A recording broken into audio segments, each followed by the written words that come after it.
Welcome to law and finance. हमने new series चालू की थी पॉलिटिकल साइंस की, जिसमें हमने meaning, definition, nature and status of political science cover कर लिया था कि पॉलिटिकल साइंस आर्ट है कि साइंस है, ये सारी चीज़ें। आज हम स्कोप देखेंगे पॉलिटिकल साइंस का कि स्कोप क्या है पॉलिटिकल साइंस में, इसमें हम क्या क्या चीज़ें पढ़ते हैं। पॉलिटिकल साइंस का जो स्कोप है वो बहुत ज़्यादा comprehensive and expanding social science है। हमारा जो पॉलिटिकल साइंस है, स्कॉलर्स जो है वो उनका डिफरेंट व्यूज़ है about scope and subject matter of political science. कोई लोग बोलते हैं कि पॉलिटिकल साइंस सिर्फ स्टेट की स्टडी करते हैं, कि सिर्फ स्टेट ही सब्जेक्ट मैटर है पॉलिटिकल साइंस का, वो कवर करता है स्टेट को in its totality, state in past, state today, state future, सब कुछ बताता है। कुछ लोग बोलते हैं कि अदर स्कॉलर्स बोलते हैं कि सिर्फ और सिर्फ study of government subject matter है पॉलिटिकल साइंस का।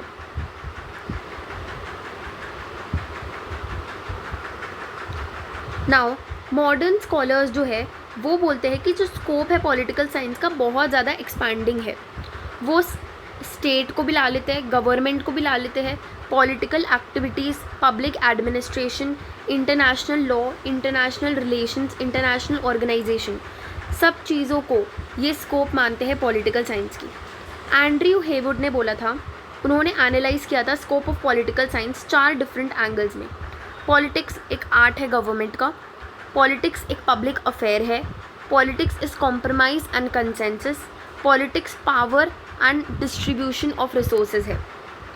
उन्होंने बोला कि स्कोप जो है ना बहुत ज़्यादा डायनेमिक है, ये मॉडर्न स्कॉलर्स मानते थे। अब क्या क्या स्कोप है, तो सबसे पहले स्टडी ऑफ स्टेट। जो स्टेट है वो सेंट्रल एस्पेक्ट है पॉलिटिकल साइंस का।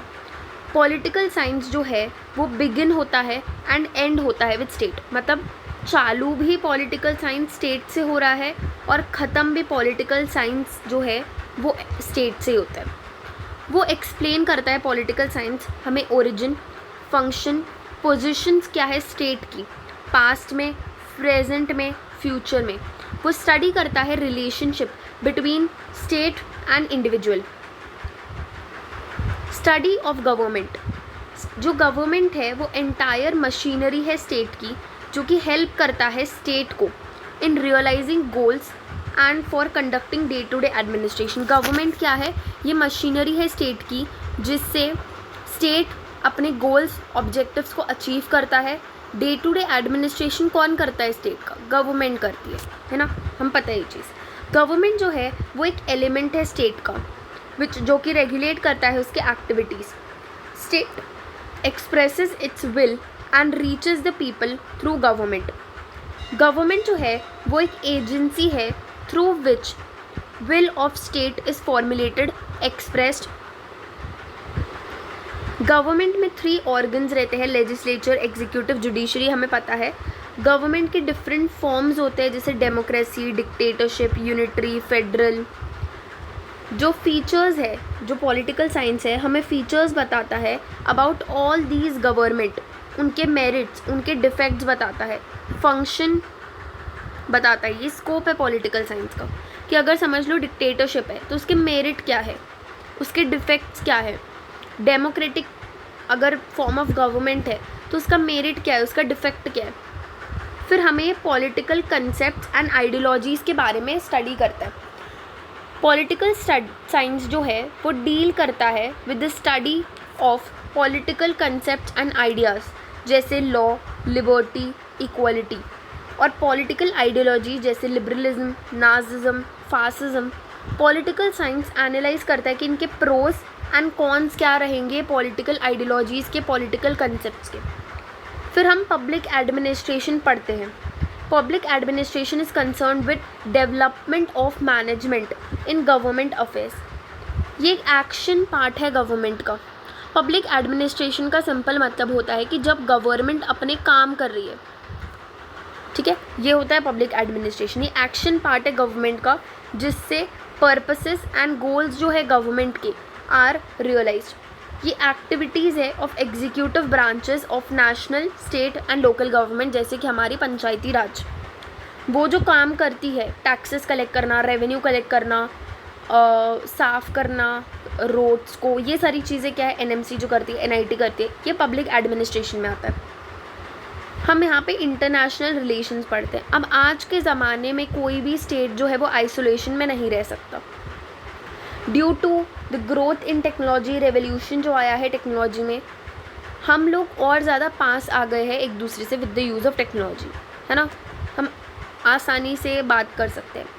जो हमारा मॉडर्न एज है वो एज है इंटरनेशनलाइजेशन का। कोई भी कंट्री आइसोलेशन में ग्रो नहीं कर सकती, उसको इंटरनेशनल हेल्प एंड असिस्टेंस लेना ही पड़ता है।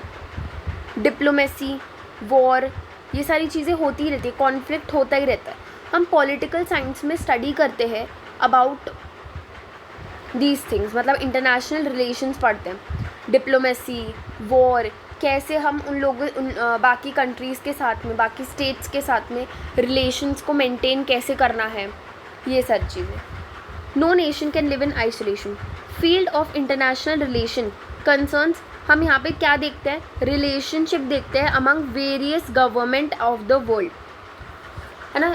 जैसे चाइना और इंडिया हमेशा तनाव में रहता है, चाइना और रशिया के कैसे रिलेशंस है, फिर हमारे इंडिया के और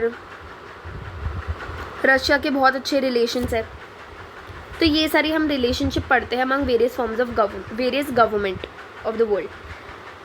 पॉलिटिकल साइंस एक डिसिप्लिन है जो कि हमें एक्सप्लेन करता है political activities across state boundaries. जो भी स्टेट बाउंड्रीज़ में पॉलिटिकल एक्टिविटीज़ हो रही है उसके बारे में, जैसे G20 समिट हो गया, UN कन्वेंशन हो गया, ये सारी चीज़ें हम यहाँ पे पढ़ते हैं। स्टडी ऑफ इंटरनेशनल ऑर्गेनाइजेशन, अब UN एक इंटरनेशनल ऑर्गेनाइजेशन है। सिटीजनशिप जो है आज के ज़माने में in modern age is not confined to his own country.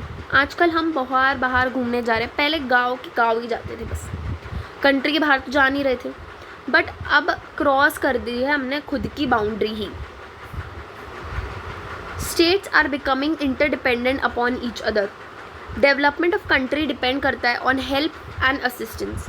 Happiness of humanity depend करती है वर्ल्ड पीस एंड सिक्योरिटी। तो हमें साथ में आना है हमारे सब नेशंस को और वर्ल्ड पीस सिक्योरिटी लानी है हमें। UN बहुत काम करता है इसमें, G20 समिट जो है बहुत काम करती है इसमें। फिर बहुत सारे अलग अलग चीज़ें हैं, जैसे एशियान है, सार्क है, ये सब काम करते हैं। इंटरनेशनल लॉ की स्टडी करते हैं। इंटरनेशनल क्या है, इंटरनेशनल लॉ क्या है, रूल्स एंड रेगुलेशन जो गवर्न करता है मॉडर्न सिविलाइज्ड स्टेट्स को, और वो उनको फॉलो करना होता है। And they are legally bound to follow in their mutual relations, है ना। हम एग्रीमेंट करते हैं, ट्रीटीज़ करते हैं, डबल टैक्स एग्रीमेंट होते हैं हमारे, ये सारी। सोवरेन स्टेट्स जो है वो सब्जेक्ट है इंटरनेशनल लॉ का। इंटरनेशनल लॉ गवर्न करता है रिलेशनशिप बिटवीन सोवरेन स्टेट्स, कि हमारे सब स्टेट्स में रिलेशंस क्या क्या है। ये एक पॉजिटिव इंटरनेशनल मोरालिटी है, हम इसको लॉ नहीं बोल सकते, ये एक इंटरनेशनल पॉजिटिव मोरालिटी है जो कि सबको फॉलो करना है। ये एक वीक लॉ है, that is law by courtesy, है ना। कोई ज़बरदस्ती नहीं है इसको फॉलो करने की, क्योंकि it is not back by statute. सबसे पहले तो ये हम कर्टसी से फॉलो करते हैं, वर्ल्ड पीस के लिए, ह्यूमैनिटी के लिए, सिक्योरिटी के लिए फॉलो किया जाता है ये। Relationship between state and individual, central problem क्या है पॉलिटिकल साइंस की, कि हमें प्रॉपर रिलेशनशिप इस्टेब्लिश करना है स्टेट और इंडिविजुअल के बीच में या सिटीजन के बीच में। प्रॉपर बैलेंस बनाना है between authority and power of state and liberty of an individual. State को अपनी पावर उतनी तक ही यूज़ करनी है ताकि वो लिबर्टी ऑफ इंडिविजुअल इन्फ्रिंज ना हो, वायलेट ना हो। तो एक बैलेंस बनाना पड़ेगा दोनों के बीच में, पावर ऑफ स्टेट के बीच में भी और authority of liberty of individual के बीच में भी। पॉलिटिकल साइंस एक साइंस ऑफ पावर भी है और एक साइंस ऑफ लिबर्टी भी है।